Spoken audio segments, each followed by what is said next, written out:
Hi, and welcome back to Paperfiori with Kristin Sluhan. I am so grateful that you are here with me today. It's been a really long time since I've had time to sit down and make a crafting video, and so I really appreciate you spending your time with me. I am doing these videos on the Spellbinders Crafty Advent calendar. I'm doing it with another group of crafters on Instagram, and each of us are making a creation with each of the days from the Advent calendar. So I hope that you will join along and not only watch the videos, but visit our Instagram hop and give some love to all of the crafters. This first day has an adorable die set that creates the cutest hot air balloon. I am completely obsessed with how adorable it is. And immediately when I saw it, I knew I had to make a welcome baby card for one of our friends who just adopted a new baby boy. I will be hosting her baby shower next weekend, so I'm going to be making it in the colors to match the baby shower. I chose to use colored paper instead of ink blending all of the elements of these die cuts. And as I am watching the video and doing this voiceover, I am noticing how many little scars I have on my hands. We have a new kitten in our home, and her sister were reunited this weekend when my daughter came home from college, and they are just a joy to watch. So I have lots of little kitty claw marks on my hands, so I apologize if I look like I've gone through the ringer. This balloon is incredibly easy to put together, and I love the little bunting flags on it.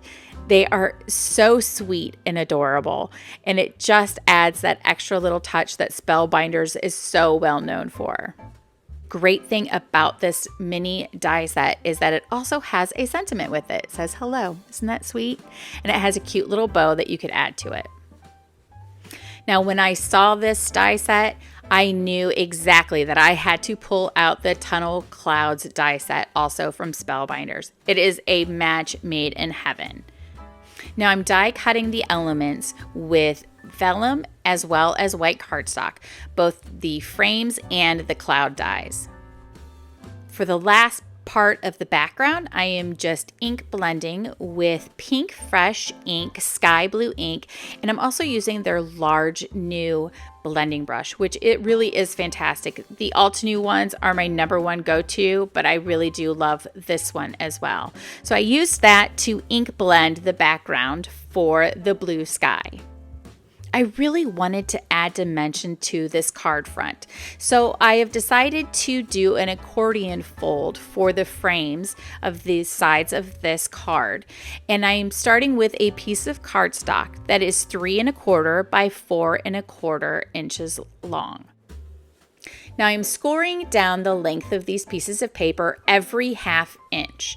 Now when I score, I always start from the right and work to the left. I just find that's more comfortable for me, but you want to score it every 1/2 inch. And at the end you will have a section that is 1/4 inch. So you will have 6 sections that are 1/2 inch wide, and then 1 section that will be 1/4 inch wide.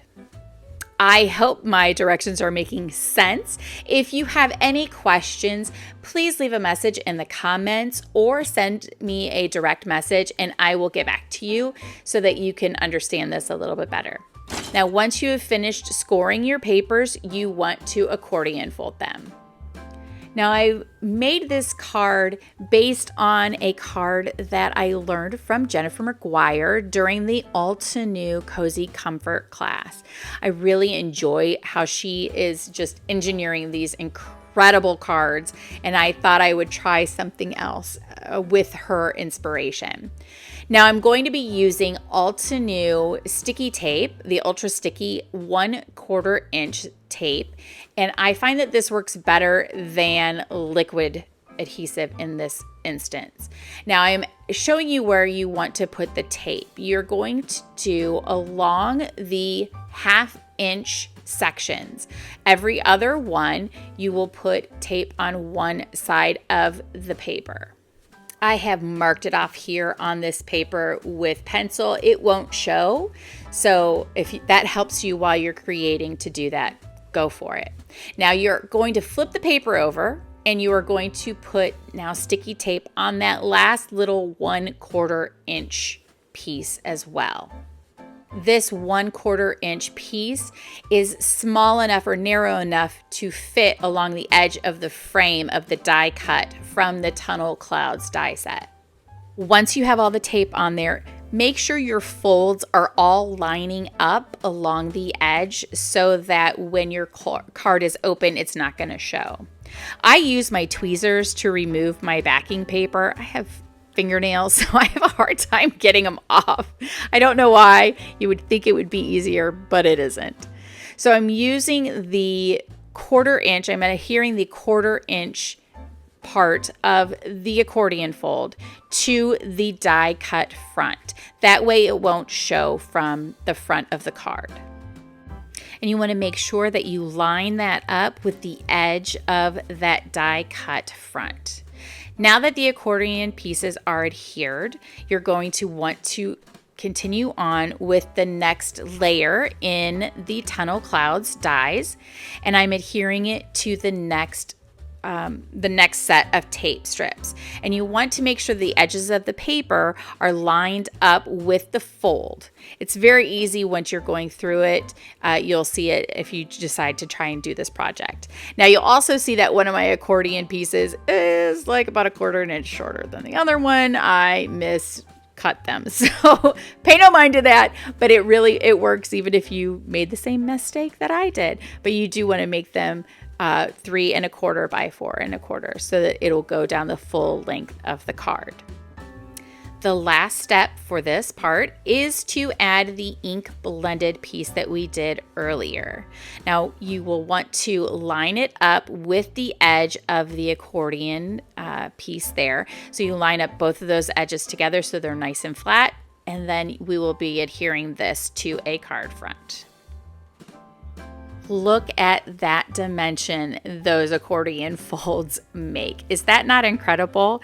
You can flatten it to fit into an envelope, but wow, when it comes out, look at how that pops up. Then you will want to adhere your clouds however way you see fit. I chose to have it peeking behind and in front. Then I'm using a piece of acetate, and again with the 1/4 inch sticky tape, to have a place for that balloon to be able to float in the front of that card.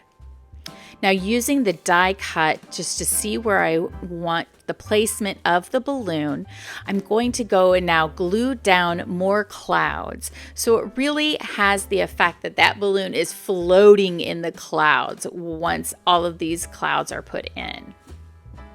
Doesn't that look so fun? Now the hot air balloon die set does come, like I said before, with its own sentiment, and it just says hello. I decided to add it to the flag as opposed to putting it on front of the balloon because I really wanted the balloon to stand out. So instead I had it there so it just complemented what it was, and the sentiment would still be there, but it just would allow that balloon to be front and center. Next is adding that sweet little bow. And I had a hard time deciding really where I really wanted it to go, but finally decided just to add it to the basket. So it just had that sweet little addition to it. Now that our hot air balloon is completed, we are going to be adding it to the front of the card on that acetate and kind of tuck it behind one of those clouds. And now I'm not going to use the liquid adhesive. I am going to use that sticky tape. I feel that it's just going to hold it much better than the liquid adhesive. So now that the balloon is added to the front, I did add a dot of glue just to help keep that sentiment where I wanted it to go. And now look at this sweet card. I added some stardust stickles to it because I always have to have some sparkle on all of my creations. And I think that it absolutely adds to this card. So that is it for me today, day 1 of the Spellbinders Advent Crafty Calendar. I hope you'll join me tomorrow. Thank you so much for spending some time with me today, and have a wonderful, colorful day.